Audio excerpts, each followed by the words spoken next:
Those lavender flowers and stuff on the side of the road there are beautiful. Nope, nope, nope. We messed it up. Come on, find the reverse, find the front gear.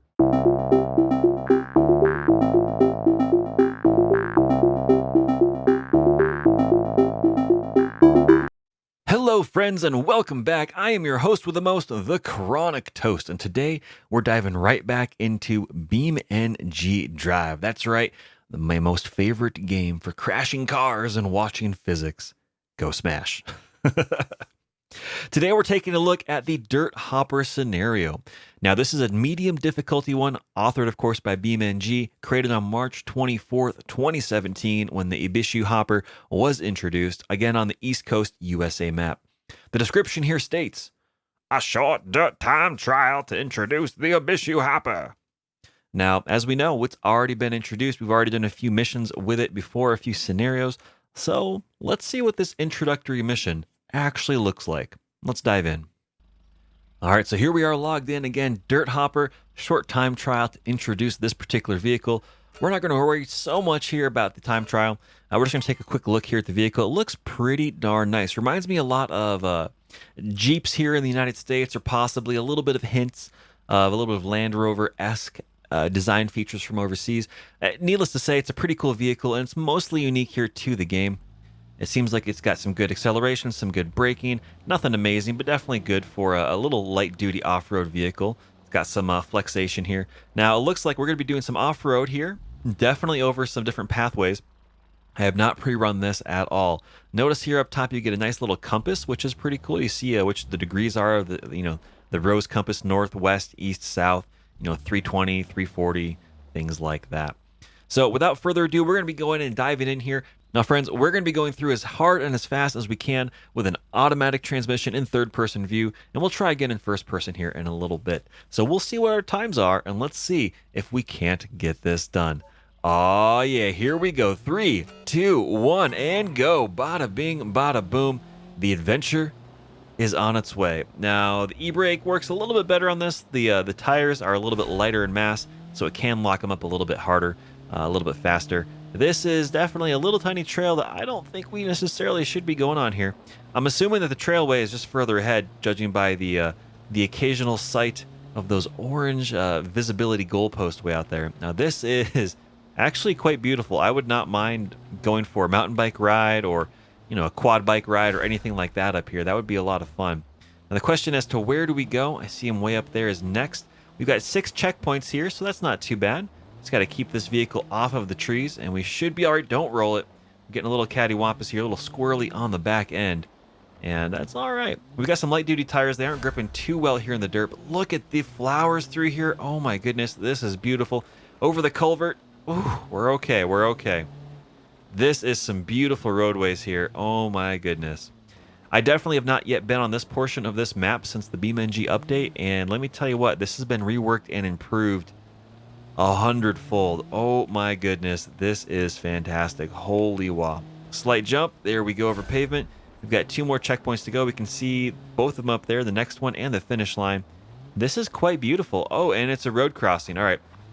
Going down through, forwarding ourselves a little bit. The back end actually wants to kind of float a little bit there. It's a little deep, but our intake there is high enough that we're not getting any danger of moisture into the engine. No hydrolocking concerns there.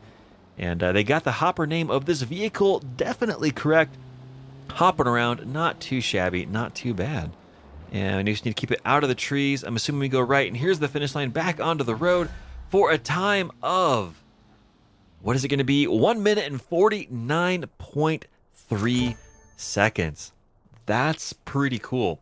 I actually really quite like that. That's quite nice. Well, I think we're going to try it out one more time. We're going to try to go a little bit faster if we can. Then we'll swap over to a first-person view. Now, again, as an introduction goes, this one is pretty relatively easy. The road isn't too difficult. It's just a matter of, can you keep the vehicle going as fast as you can? And for a stock vehicle here in the game, I quite like this. This is actually quite nice, and I'm enjoying it quite immeasurably. So we're probably going to wreck. Hopefully not, but we're going to push it a little bit faster to see if we can't beat that time. Now, this is a little bit gutless, and the suspension, while it is off-road, does not have a lot of articulation before hitting the bump stops and throwing that back end of the boxy portion of this vehicle around. I suspect the front end suspension definitely has a bit more leeway with it, but you can definitely see here getting some of that spring rebound and other aspects here of this.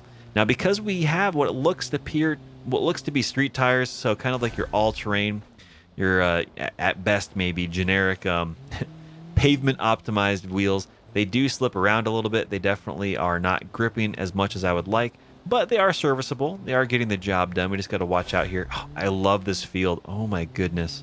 Holy wow, that is fantastic. Just beautiful and gorgeous. We know where we're going. Don't roll it. Keep it out of the pine trees. There we go. There we go. Come on, Toast. Faster, faster, faster. As Jeremy Clarkson would say, power! Even though this is really the vehicle for that. Not really at all. Now, here we go. There's a little whooped. I'm getting a little dangerous there on the right-hand side, but we are trying to get this to turn around. All right. It's going to go straight into the drink. Boom! Water came right over the nose. There we are, trying to find purchase, trying to find the bottom. Dig, dig, dig. Here we go. Here we go. All day long. Faster, faster, faster. All those lavender flowers and stuff on the side of the road there are beautiful. Nope. We messed it up. Come on. Find the reverse. Find the front gear. Come on. Here we go. Power, power, power. Oh, just caved that all in, and already the vehicle's pulling a little bit to the left there. And we got a little bit too reckless there, but that's all right. It's going good. And we beat our time just a little bit by a few seconds, 1 minute 46.88. And I think we probably would have gotten down to maybe 138, 137 if we hadn't have lost that time having to spin back around. So that's pretty darn cool. But we're going to try this again. We're going to go here into first person view. Beautiful interior, quite simple, quite nice. I like the plaid on the door trims. This is going to be a bumpy ride and definitely a little bit more reckless. Oh, nose to the sky, and immediately we're over. Oh, well, ladies and gentlemen, we didn't make it very far that time around. Holy wow. We're going to reset here.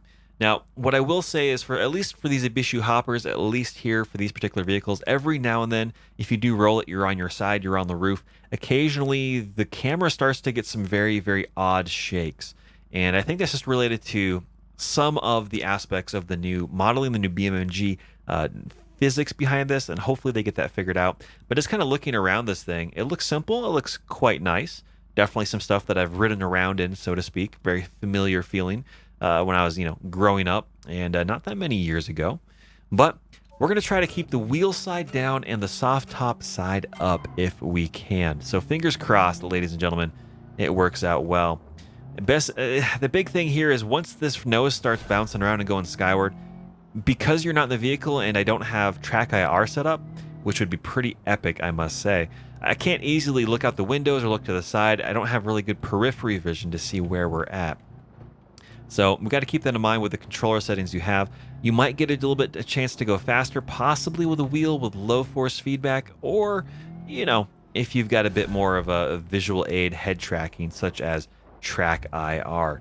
Now, that could be beneficial, but again, it depends on your rig. It depends on the processing capabilities of your computer and if it's able to handle that.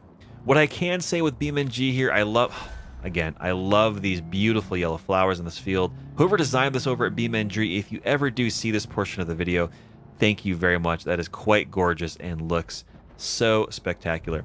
But especially as you're working through this, depending on what you have available to you with your hardware, especially with a good frame rate, you want to make sure the frame rate is fairly fantastic. Otherwise, your reaction times are going to suffer. You want at least a minimum of 30. Now, there is an FPS limiter here within, right over. And we're actually getting pulled downstream, it feels like a little bit there. There is an FPS limiter here in game. So if you're worried about your graphics card screaming away on the main menu settings, and mine certainly does. Gosh, in the same spot. Oh, friends, in the same spot, we just bounced the wrong way. You can definitely get that limiter to be set at whatever frame rate cycle you would like. There will be some visual tearing sometimes here if you do set it up that way, so keep that in mind. Oh my gosh, just all over the place. We are just going to lose our time frame there. Now that dash is just, oh my goodness, just hosered up. Not very ideal. But it is what it is. Today we've got a bit of a short one for you. kind of going through the Ibishu mission here, the scenario, the Dirt Hopper. It's been a bit of a blast.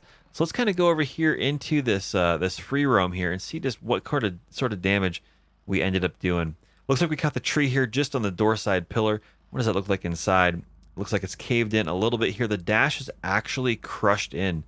So this is something to note too, at least with the new BeamNG updates. Some of the deformation nodes here for these vehicles seem to have been reduced a little bit.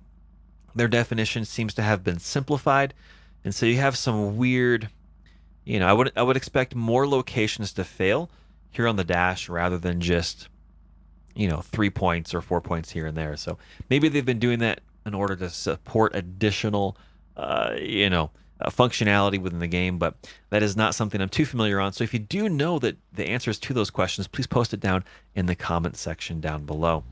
So ladies and gentlemen, thank you very much for stopping on by. It's been a blast. It's been a pleasure. I really, really appreciate all of the friends of the channel and coming by and seeing how these videos are going. If you do want to catch us when we do go streaming over on Twitch, you can go find us at TheChronicToast, or you can follow all of our shenanigans over on Twitter as well. And there is another tree right into that corner. If you do want to be caught up on watching what we got going on here, hit that like button, hit that subscribe button. It really does help support the channel. And as always, thank you very much for stopping on by and saying hi. It's very much appreciated. So, as always, thank you much, and I'll see you next time. Oh, man. Let's go find a spot to smash this. Here we go. Let's go.